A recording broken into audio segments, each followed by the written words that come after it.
Vamos falar agora sobre condição de plantio. Solo com excesso de palhada ou palhada mal dessecada. É uma condição muito comum da gente encontrar. Quais são as medidas corretivas para isso? Quando a gente tem um solo que tem uma cobertura verde, que foi feita anterior ao plantio da safra, ela deve ser dessecada com antecedência. Por exemplo, para uma planta de cobertura milheto, a gente utiliza um tempo de 30 dias de dessecação com antecedência ao plantio. Para uma braquiária, por exemplo, o ideal é dessecar com pelo menos, no mínimo, 40 dias antes do dia do plantio. Outra condição de excesso de palhada após a dessecação, um volume excessivo de palhada, que às vezes está atrapalhando a qualidade do plantio, a qualidade do sulco de plantio, a qualidade do fechamento do sulco do plantio, deixando sementes expostas, a gente tem que primeiro ajustar a pressão do disco de corte. Se o volume de palha é excessivo, deve-se ajustar a pressão do disco de corte. E não adianta apenas ajustar a pressão do disco de corte se você não tiver um disco de corte revisado, um disco de corte em condições de uso, com o diâmetro adequado e com a superfície de corte lisa, afiada e sem rachaduras. Continuando a falar sobre as condições de plantio, nós temos a condição de solo seco ou plantio no pó.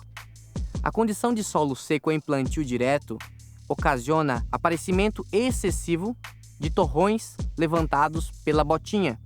Esses torrões vão proporcionar o aparecimento de bolsões de ar no solo e essa semente não vai ter o contato adequado com o solo e vai ficar exposto a esse ar que vai causar a oxidação e apodrecimento das sementes. Quando as chuvas retornam e a semente foi plantada no pó, existe a possibilidade das chuvas não serem chuvas regulares. Chover uma quantidade não suficiente para a planta, para a semente iniciar o seu processo de germinação e chover em um local ficar molhado e em outro local ficar seco.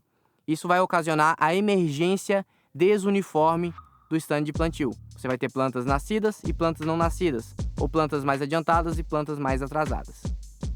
Nós temos aqui um solo que está muito úmido. Nós paramos de plantar ontem, vamos iniciar o plantio hoje, porém nós temos uma condição de solo muito úmido. O que fazer nessa situação de solo muito úmido? Nós temos que trabalhar na regulagem da pressão do disco corta-palhas, aumentar ou diminuir a pressão, do disco de distribuição ou da haste sucadora de distribuição do adubo, do disco duplo de distribuição de semente, diminuir a velocidade de plantio e, em último caso, trabalhar com a questão da diminuição do peso da plantadeira, colocar menos adubo na plantadeira.